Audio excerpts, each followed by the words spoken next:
Bom dia, amada igreja. A graça do nosso Senhor e Salvador Jesus Cristo seja sobre a sua vida. Na semana passada, nós iniciamos uma série de estudos denominada Andando nos Passos de Jesus. Eu quero então te encorajar a vir comigo para aprendermos um pouco mais acerca do que a palavra de Deus diz sobre seguirmos o exemplo, andarmos nos passos de Jesus. No dia de hoje, eu quero meditar com vocês sobre andando em humildade como Jesus. Andando em humildade como Jesus. Na última aula, nós vimos por que devemos andar com Jesus. Ou melhor, por que devemos andar nos passos de Jesus. Vimos então que precisamos andar nos passos de Jesus, porque Cristo é o nosso chamado, Cristo é a nossa obrigação, Cristo é a nossa paixão, Cristo é o nosso testemunho e Cristo é o nosso destino. No dia de hoje, então, na aula de hoje, eu quero ver com vocês em andando em humildade como Jesus. E aí, nessa perspectiva, veremos o que é humildade. Nós podemos ver que Jesus era humilde em suas atitudes, em suas ações, e como a humildade de Cristo deve, então, nos impactar. Separe esse tempo, venha comigo, para que juntos possamos aprender mais da palavra do Senhor.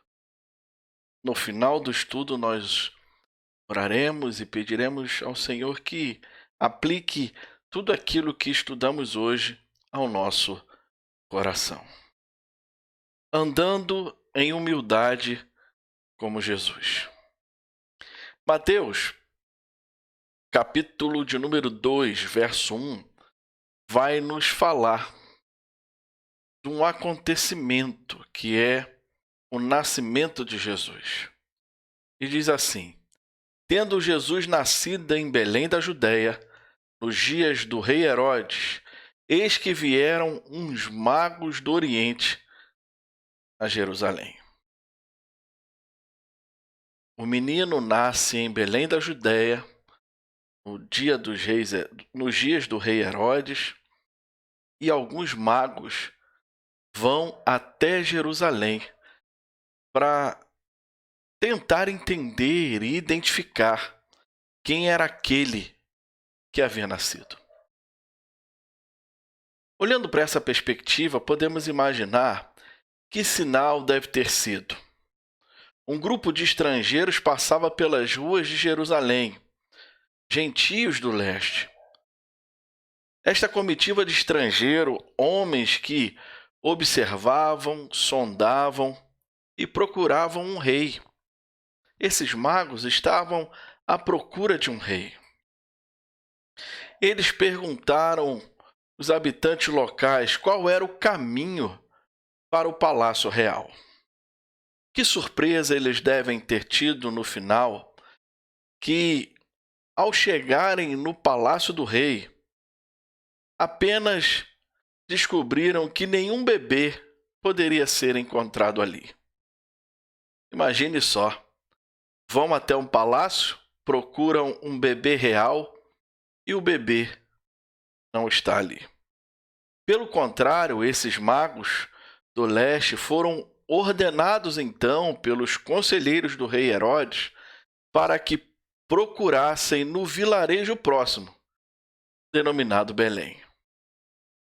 Ali, naquela menor e mais humilde cidadela, eles encontraram o rei, a quem tanto procuravam. Ali, encontraram o jovem rei, o rei que havia nascido num estábulo, numa manjedoura. Lucas capítulo 2, verso 7, vai nos falar que então Maria deu à luz a seu filho primogênito.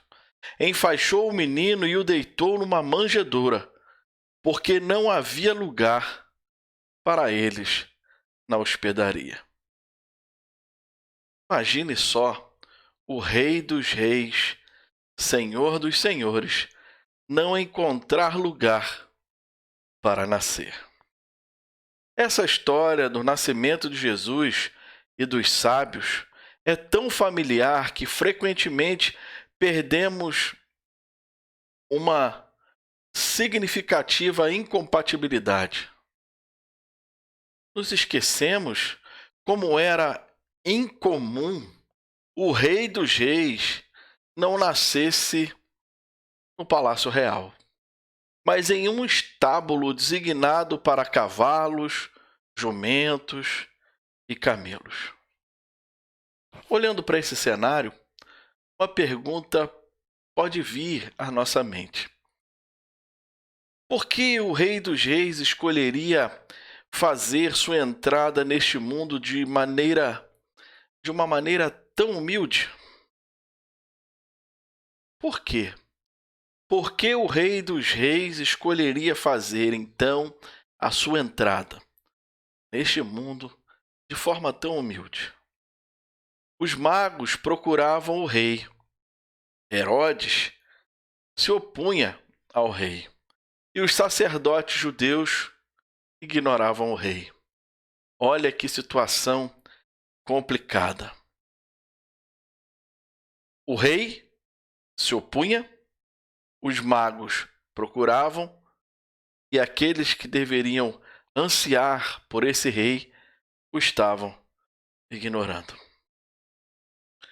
No primeiro estudo da série, aprendemos sobre o gracioso mandamento de Jesus: aprendei de mim. Isso ele disse em Mateus 11, 29, quando disse assim: tomem sobre vocês o meu jugo e aprendam de mim, porque sou manso e humilde de coração, e vocês acharão descanso para a sua alma. Você se recorda o que Jesus disse a respeito de si mesmo naquele convite? Você consegue lembrar? Ele disse: aprendei de mim, porque sou manso e humilde de coração. A palavra manso pode também ser traduzida por humilde ou também por submisso. Nós somos convidados, ou melhor, na verdade, ordenados a aprender daquele que a si mesmo se descreve como manso e humilde de coração. Está diante de nós um desafio enorme, mas um desafio que é possível se a cada dia eu e você nós nos debruçarmos diante da palavra de Deus e deixarmos que a palavra penetre nos nossos corações, de forma que vivamos submissos diante do nosso Senhor. Eu e você precisamos responder a esta graciosa ordem. Respondamos então e venhamos aprender da humildade de Cristo. Mas afinal, o que é ser humilde? Você sabe qual é a definição de humildade e qual é a definição de ser humilde? O que é humildade, então? É o que nós vamos ver daqui para frente. Uma definição para humilde é paciente e manso, não inclinado a irar-se ou ressentir-se, amável e dócil. Humildade é uma coisa engraçada. Por um lado, é uma característica extremamente desejável. A maioria de nós, como cristãos, diria que quer ser humilde. Concordam comigo? Ou pelo menos queremos ser considerados assim, humildes. Ao mesmo tempo, pouco de nós tem dado atenção ao que realmente significa ser humilde. Um número maior, ou melhor, um número menor de crentes tem considerado sobre o que é preciso para crescer em humildade. Poucas pessoas chegam a considerar sobre o que é preciso para crescer em humildade. Alguns fazem uma considerável distinção entre humildade e brandura. Alguns fazem essa distinção entre humildade e brandura. Para falarmos um pouco sobre humildade, a gente precisa entender o nosso tempo. Numa cultura que tão frequentemente recompensa os orgulhosos, um mundo pronto a admirá-los e aplaudi-los, um mundo ávido para dar-lhes o rótulo de excelente, a humanidade às vezes atrai com alguma surpresa. Nisso tudo, parece que há uma consciência do valor da humildade. Uma breve consciência.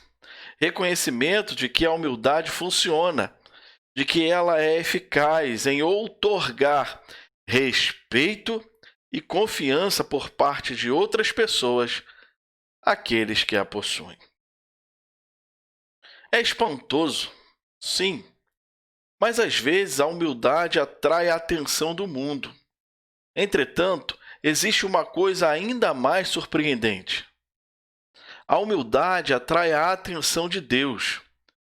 Em Isaías, lemos as seguintes palavras do Senhor: Porque a minha mão fez todas estas coisas, e todas vieram a existir, diz o Senhor.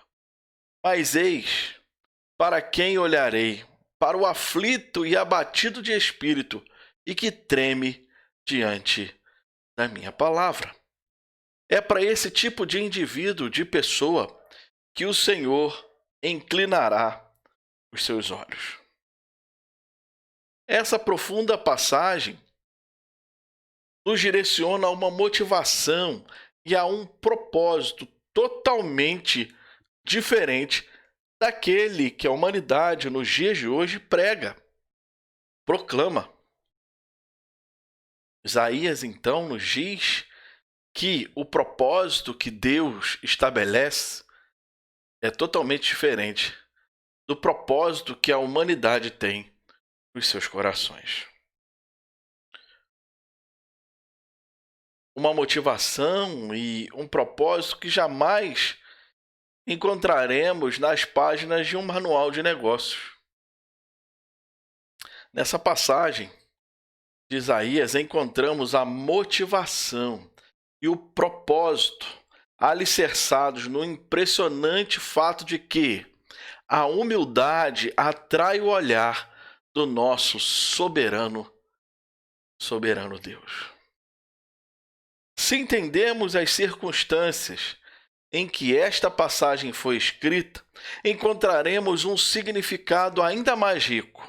Aqui, Deus está se dirigindo então aos israelitas, um povo com uma identidade única. O povo de Deus tem uma identidade única. E que identidade era essa? Eles haviam sido escolhidos por Deus. E por Israel ter sido escolhido por Deus dentre todas as nações da terra, eles possuíam tanto o templo quanto a Torá, a lei de Deus. Mas não temeram diante da palavra de Deus. Em certo sentido, eles tinham tudo a seu favor, exceto o mais importante. Qual foi o erro, então, de Israel? O erro de Israel foi que eles não eram humildes diante de Deus. O povo de Deus que não se portava de forma humilde diante do seu Deus. Então, nessa passagem de Isaías, Deus, em sua misericórdia, tira a atenção dos israelitas da orgulhosa suposição de serem privilegiados, de acharem que são privilegiados como o povo escolhido de Deus, e da preocupação que eles tinham com os adornos da religião. Assim, quantas vezes somos nós? Temos, às vezes, aquele orgulho que muitos intitulam de santo, de acharmos que somos privilegiados por sermos escolhidos por Deus. Esse tipo de coisa, esse tipo de sentimento, não atraem o olhar do Senhor, mas a humildade atrai. A humildade, então, é vista como uma atitude ou atributo que uma pessoa possui em si. E aí, fazendo um contraponto com a brandura, brandura é a forma como aquela humilde pessoa se relaciona com outros. Em nossa cultura, brandura e mansidão é por vezes entendida como uma conotação negativa. Muitos olham para uma pessoa que é branda, para uma pessoa que é mansa, olhando de forma negativa.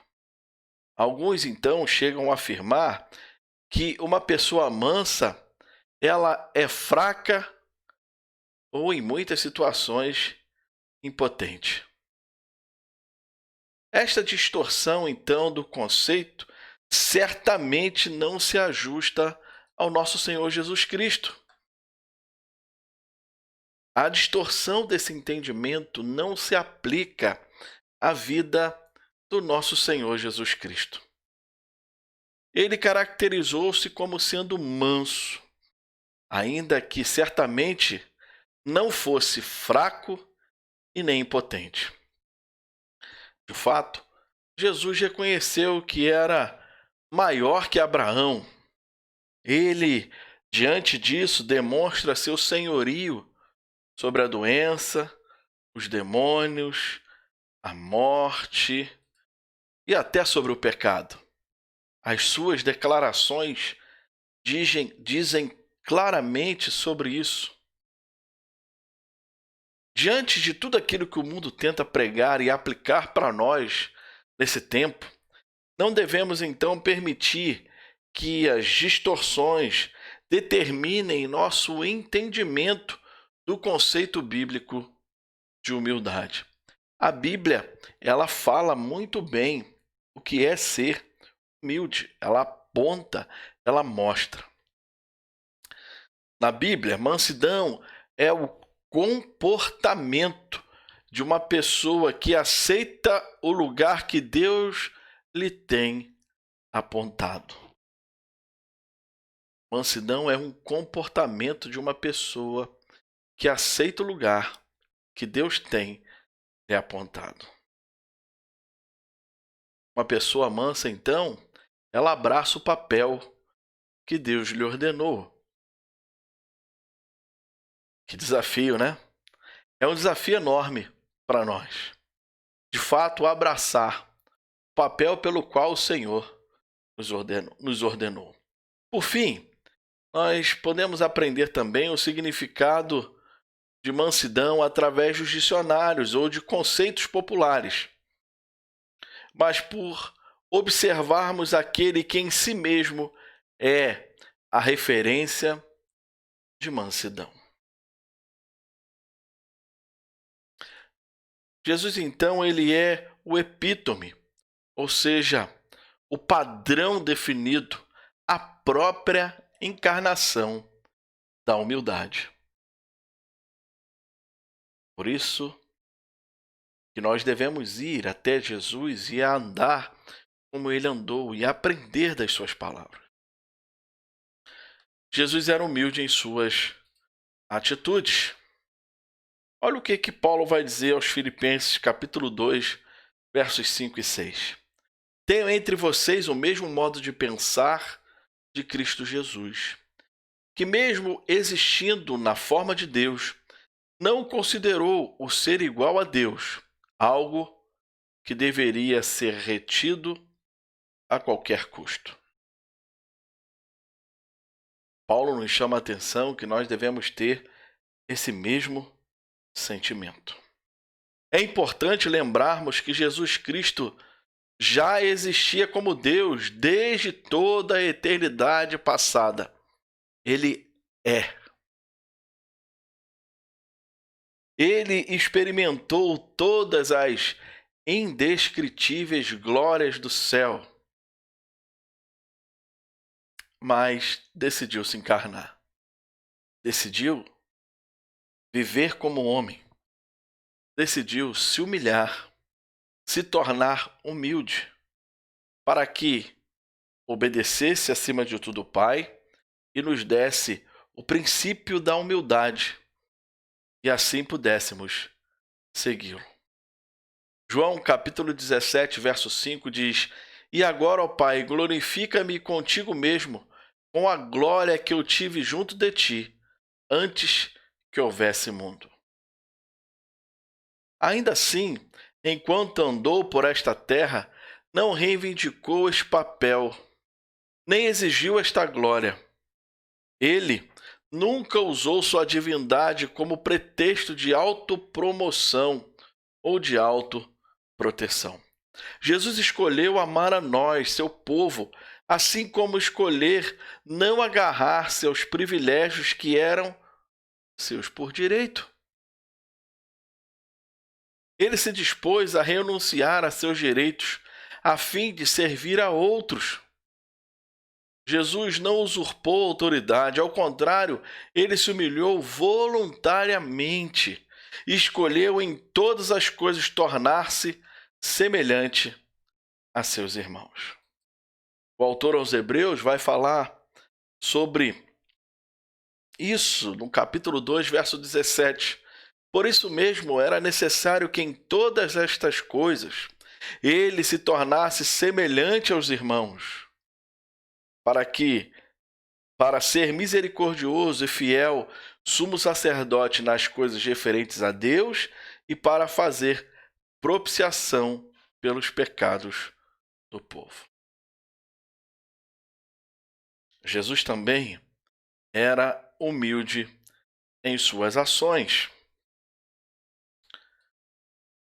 Pelo contrário, olha o que Filipenses vai dizer. Paulo vai dizer aos Filipenses, capítulo 2, 7 e 8. Pelo contrário, ele se esvaziou, assumindo a forma de servo, tornando-se semelhantes aos seres humanos. E conhecido em figura humana, ele se humilhou, tornando-se obediente até a morte e morte de cruz. Mesmo sabendo qual era o destino, a cruz, uma morte cruel, ele abre mão da sua própria vontade, se humilha, se esvazia, se torna servo. Que exemplo para nós, irmãos. Jesus então desce do céu para a terra. O príncipe da glória tornou-se o filho do homem. Quando Deus o Filho veio a este mundo caído, colocou de lado o uso independente de suas divinas prerrogativas. Ele coloca de lado. O príncipe da glória se torna então filho do homem. Ele que desde o momento em que criou os seres celestiais, ouviu o contínuo louvor declarando santo, santo, santo. Nasceu em um estábulo, uma manjedoura, entre os desagradáveis ruídos de jumentos e camelos. Ele que aspirava um incenso celestial, estava agora sujeito aos odores da palha mofada, estrume de animais e suor humano. Aquele que havia sido rico sem limites, tornou-se pobre por nós. Paulo vai dizer aos Coríntios, capítulo 8, verso 9, pois vocês conhecem a graça do nosso Senhor Jesus Cristo, que, sendo rico, se fez pobre por amor de vocês, para que, por meio da pobreza dele, vocês se tornassem ricos. Graça de Deus. Graça de Deus estendida a nós, pelo exemplo maior do nosso Senhor e Salvador Jesus Cristo. Eis aí diante de nós a nossa obrigação de seguir os seus passos, obrigação de aprender dele e aplicar na nossa vida em todo o tempo. Ele que havia sido o legislador humilhou-se a si mesmo para tornar-se então cumpridor da lei. Paulo vai dizer aos Gálatas, capítulo 4, verso 4: Mas, quando chegou a plenitude do tempo, Deus enviou o seu Filho, nascido de mulher, nascido sobre a lei. Liz Carter nos deixa um desafio quando diz: pode você compreender a grandiosidade desse acontecimento da manjedoura? Você consegue compreender de fato que grande acontecimento foi esse? E ele vai dizer o seguinte: apenas um encontro face a face com o Cordeiro no céu nos permitirá verdadeiramente apreciar a sua encarnação. Quando virmos Jesus envolvido na glória que era legitimamente sua, estaremos verdadeiramente admirados diante da sua posição em abraçar a humildade, ou melhor, em humildade, abraçar sua humanidade desta maneira. E entenderemos que a sua grandeza está ancorada na característica ímpar da sua humildade. Jesus também desceu da glória para a humanidade. Do momento em que deixou o trono celeste até o momento em que ressuscitou, Jesus viveu uma vida não de glória, mas de humildade. O Deus Criador andou sobre o próprio planeta que pessoalmente chamou à existência. Ainda assim, João vai nos dizer: o Verbo estava no mundo, o mundo foi feito por meio dele, mas o mundo não o conheceu. Veio para que o que era seu e os seus não o receberam. Em vão, tentamos imaginar então a humilhação de ser o Rei dos Reis, caminhando por uma rua movimentada e não ser reconhecido por ninguém. Imagine só, que humilhação foi para Jesus, sendo o Rei dos Reis, o Senhor dos Senhores, andando pelas ruas e ninguém o reconhece. Ninguém se importa. Jesus sendo mal entendido, sendo rejeitado, sendo perseguido, sendo questionado. Alguns dizendo: quem é esse homem para dizer isso? Ele não é o filho de José? Nós o conhecemos desde criança.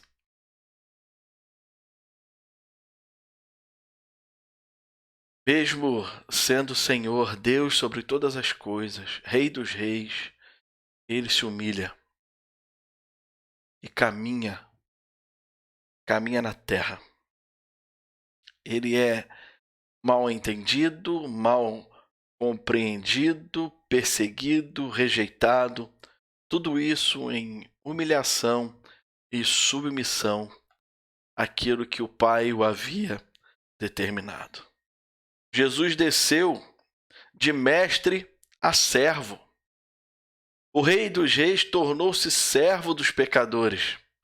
Durante aqueles anos de silêncio, da primeira infância até os 30 anos, Jesus viveu uma vida humilde.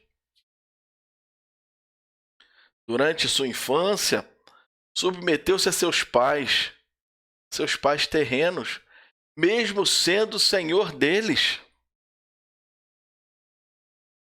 Lucas capítulo 2, verso 51 diz assim: E voltou com eles para Nazaré, e era submisso a eles.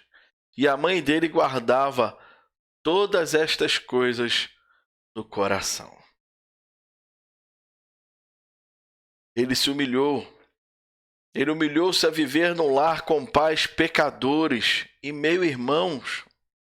Teve um trabalho comum como alguém contratado para construir e consertar coisas para outras pessoas, lá na sua comunidade em Nazaré. Ninguém, então, no vilarejo o reconheceu como alguém especial. Ainda hoje, muitos olham para a pessoa de Jesus e não veem nele alguém especial. Quando ele prega o seu primeiro sermão público, a reação dos seus vizinhos foi: todos davam testemunho dele e se maravilhavam das palavras cheias de graça que lhe saíam dos lábios e perguntavam: não é este o filho de José? Lucas capítulo 4, verso 22. De fato, Mateus acrescenta: e escandalizavam-se por causa dele. Jesus, porém, lhes disse: nenhum profeta é desprezado, a não ser na sua terra e na sua casa. Na verdade, os primeiros 30 anos de Jesus foram marcados por sua humildade. Então, durante seus anos de ministério público, demonstrou a humildade como um estilo de vida com que ele se associava. E aí a pergunta vem: com quem ele se associava? A quem ele servia? A ponto de ser humilde daquela forma? Jesus gasta tempo, ministra pecadores, coletores de impostos, mendigos, leprosos, prostitutas, gentios estrangeiros. Glória a Deus por isso. Glória a Deus por isso, porque veio para os seus e os seus não o receberam. Muitos que se achavam importantes perderam o privilégio de se encontrar com o autor da vida.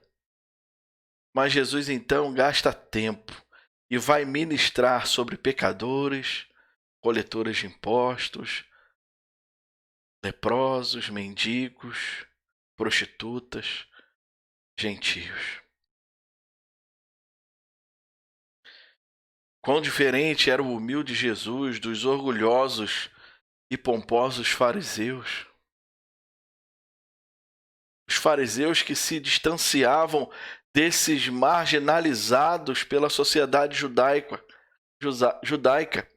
Enquanto isso, Jesus era o amigo dos pecadores. Enquanto realizou o seu ministério público, o pão da vida tornou-se faminto, a água da vida tornou-se sedento, o Criador do universo não tinha onde reclinar a cabeça. Que profundos são essas declarações. Mesmo em seu suposto momento de glória, naquele domingo de Ramos, foi dito de Jesus o seguinte: olha o que o profeta Zacarias vai dizer. Alegre-se muito, ó filha de Sião. Exulte, ó filha de Jerusalém. Eis que o seu rei vem até você, justo e salvador, humilde, montado em um jumento, num jumentinho, cria de jumenta.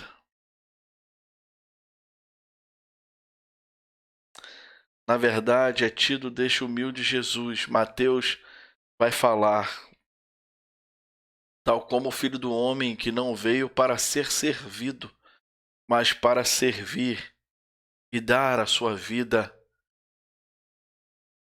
em resgate de muitos.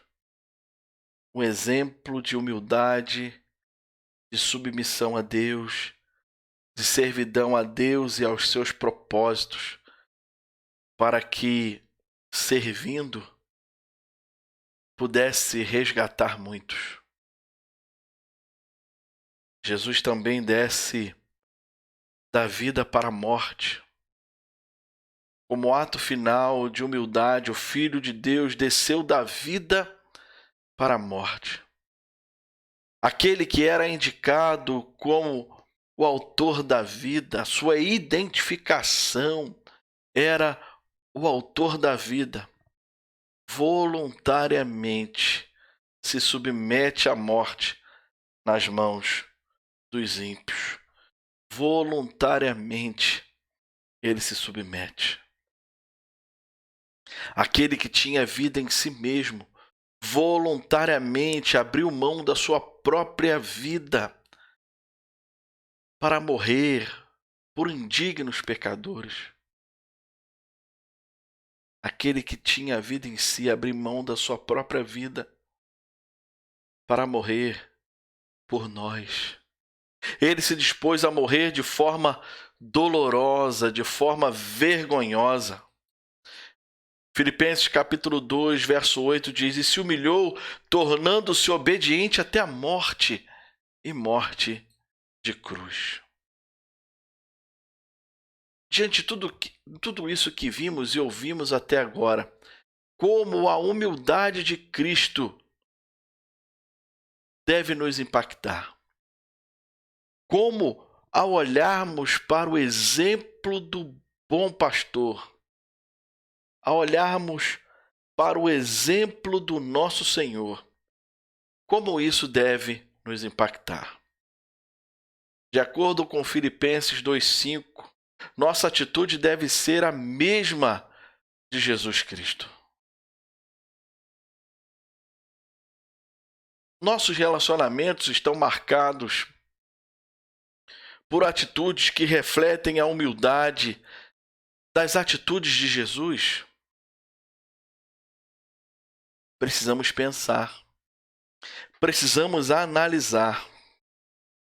Quando consideramos nosso relacionamento com Deus, devemos crescer no entendimento de que Ele é Deus e nós não.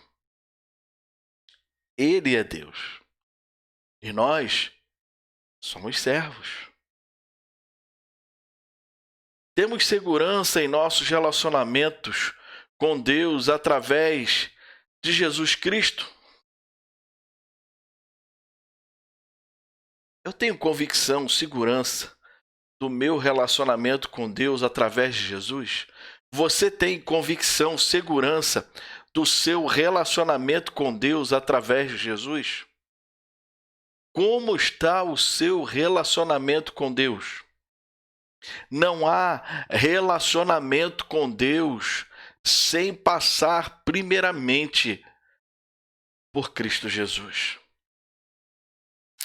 O apóstolo Paulo nos mostrou o fundamento desta atitude ao assemelhar-se à humanidade de Cristo por meio destas palavras. Olha o que ele vai dizer em Filipenses. Portanto, se existe uma exortação, alguma exortação em Cristo, alguma consolação de amor, alguma comunhão do Espírito, se há profundo afeto de sentimento de compaixão.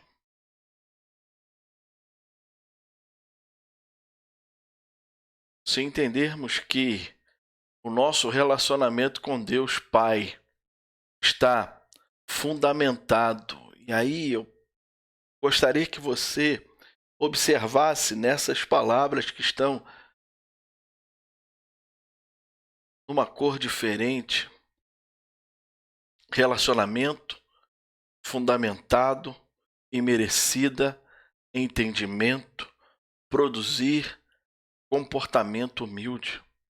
Se a gente consegue entender que o nosso relacionamento com Deus Pai está fundamentado em nossa imerecida união com Cristo, esse entendimento então deve produzir um comportamento humilde em nossa vida. Se a gente consegue entender tudo isso, que precisamos exercer um relacionamento com Deus fundamentado na graça de Cristo em nós, lembrando que a gente não merece nada, mas foi Ele que fez tudo por nós. Ao entendermos isso, esse entendimento precisa produzir no seu e no meu coração, no coração da igreja, um comportamento de humildade.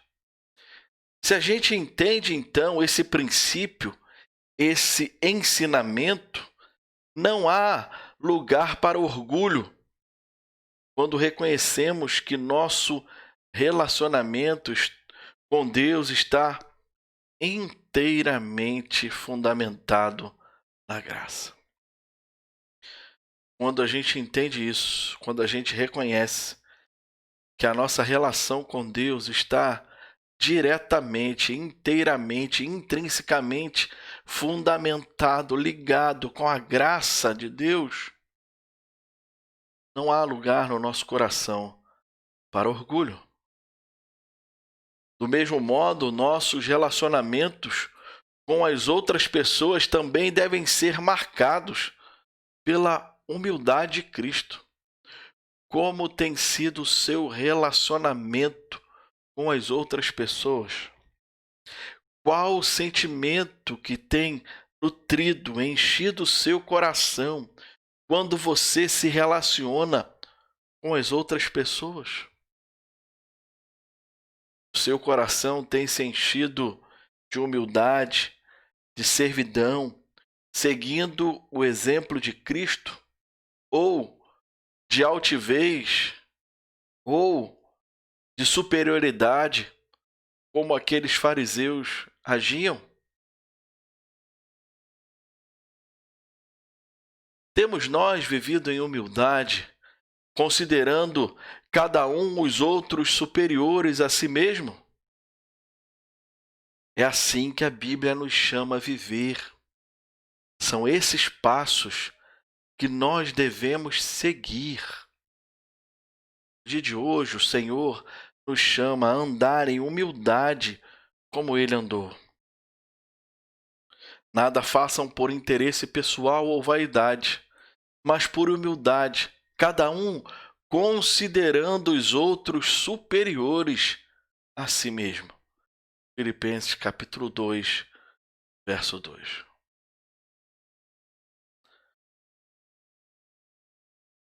Será que por característica nós promovemos a nós mesmos? Tentamos fazer ou fazemos valer os nossos direitos? Nós defendemos a nós mesmos? Um indicador certo de que não somos humildes é o empregar energia emocional a fim de evitar a humilhação. Humildade de nossa parte contribuirá com a busca da união em nossa família e, consequentemente, em nossa igreja. Ah, mas pastor, você não sabe o que eu passo. Ah, mas pastor, o senhor não sabe o ambiente onde eu vivo. Ah, Rafael, você não sabe em que situação eu estou inserido. Eu sei que muitas situações são difíceis, mas no Senhor é possível. Ao invés de promovermos orgulhosamente nossas próprias referências e agendas, a humildade deve então nos levar a considerar os outros superiores a nós mesmos. Podemos trabalhar com os outros crentes no sentido de pensem a mesma coisa, tenhais o mesmo amor, sejais unidos de alma, tendo o mesmo sentimento. Nossas ações refletem as ações de Jesus, que é manso e humilde de coração? Será que da forma que temos agido, aquilo que temos deixado como reflexo são as ações de Jesus, que era manso e humilde de coração? Será que nós fazemos as coisas sem partidarismos? Uma coisa que não pode ter no meio da igreja é partidarismo. Eu não gosto de fulano, eu gosto de ciclano. Eu não gosto de ouvir a pregação de A, mas eu gosto de ouvir a pregação de B e C. Eu não gosto de ouvir o ensino de A ou de B. Eu não suporto fulano. Eu prefiro ficar com um grupinho de cá e não com outro grupinho. Se nós queremos ser parecidos com Jesus, e só é de fato Igreja de Jesus aquela que se parece com Ele, nós precisamos aos poucos ir pedindo, orando, clamando, intercedendo, orando, pedindo para que o Senhor trabalhe em nós e tire de nós tudo aquilo que atrapalha Ele agir da maneira que Ele quer. Será que nós buscamos os interesses dos outros? Será que nosso estilo de vida revela uma prestativa atitude semelhante à de Cristo com relação aos outros? Mais uma questão a se pensar. Como nosso humilde Salvador, nossa vida indica que estamos dispostos a servir outros, mesmo que isso venha significar o nosso sacrifício pessoal. Será que eu estou disposto? Você está disposto? Nós, como igreja, será que há essa disposição no nosso coração a servir outros, mesmo que isso signifique um sacrifício da nossa parte? Se queremos ser uma igreja relevante, uma igreja viva, uma igreja que alcança os de fora, uma igreja que seja instrumento na mão de Deus, nós temos que olhar para dentro de nós mesmos e ver se há em nós, pedir a ajuda do Espírito Santo para nos sondar e ver se há em nós algum caminho mau, se há altivez, aquilo que impede de sermos de fato servos e submissos ao Senhor, servos uns dos outros. Jesus Cristo tinha as suas ações e atitudes marcadas pela humildade. Ele graciosamente nos mandou vir a Ele e aprender dele, daquele que é manso e humilde de coração. À medida que contemplamos nosso Salvador e Mestre, seremos transformados na sua própria imagem de humildade. Quanto mais de Jesus na nossa vida, menos de nós mesmos. Quanto mais de Jesus, mais pareceremos com Ele. É redundante dizer isso, mas é um fato real. Que nós possamos a cada dia nos alimentar do pão da vida. Que nós possamos a cada dia buscar ao Senhor. O pastor sul-africano Andrew Murray escreveu o seguinte: um soberbo seguidor do humilde Jesus, isto eu não posso e não devo ser. Soberbo seguidor do humilde Jesus, isso eu não posso, não devo ser. Senhor, faça sua obra de refinação. Faça-nos mais conforme ao nosso humilde Salvador. Que essa venha a ser a nossa oração no dia de hoje. O varão de grande dor é o Filho do Senhor. Aleluia, é meu Cristo. Veio ao mundo por amor. A cruenta cruz levou, a minha alma resgatou. Aleluia, é meu Cristo, quem minha conta pagou. Diante dessas declarações, eu quero te convidar a orar comigo, a orar por isso, a pedir que o Senhor faça de nós uma igreja que o único foco seja Jesus. Uma igreja que o único foco seja seguir os passos de Jesus, andar como ele andou, falar como ele falou, proceder como ele procedeu, amar como ele amou, seguindo os passos de Jesus, focados em Jesus, onde o homem desapareça, onde não há distinção, onde não há maior ou menor. Há responsabilidades, mas isso não nos torna maiores ou menores. Eu quero te convidar a sonhar comigo esta igreja que foca em Jesus. Uma igreja que deixa de lado o passado, que se baseia em atas, mas uma igreja que foca no futuro e se baseia nos atos que o Espírito Santo ainda está realizando em nós e através de nós, para a glória do nome do Senhor. Eu tenho uma igreja do coração, o desejo de ser uma igreja mais simples, uma igreja focada em Jesus, uma igreja que ama, uma igreja que serve, uma igreja que proclama Jesus em todo tempo e faz dele Senhor de sua vida. Curva sua cabeça, vamos orar. Deus, nós queremos te louvar nesse dia, te agradecer por essa oportunidade.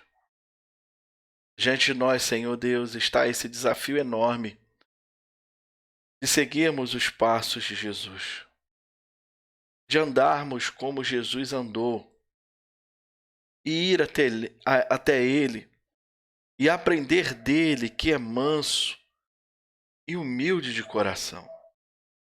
Deus, nessa manhã eu te peço pela nossa vida, pela nossa igreja, Pai, que isso seja uma verdade no nosso meio, que o Senhor venha trabalhar na nossa mente, no nosso coração e nos conduzir, Senhor Deus, a esse tempo que o Senhor tem separado para nós. Um tempo de deixarmos em muitas situações o nosso eu de lado, a tradição de lado, para seguirmos aquilo que Jesus diz mediante a sua palavra. Deus nos dá a graça de a cada dia aprendermos do Senhor. Nos dá a graça, Senhor Deus, de a cada dia sermos alimentados pelo Senhor, através da Tua palavra, que ela tenha um lugar de destaque no nosso coração, que a Tua palavra venha estar no centro da nossa vida como igreja. A Tua palavra é Jesus, proclama o autor da vida, o pão da vida, a luz do mundo, o pão vivo que desceu do céu, o caminho, a verdade e a vida.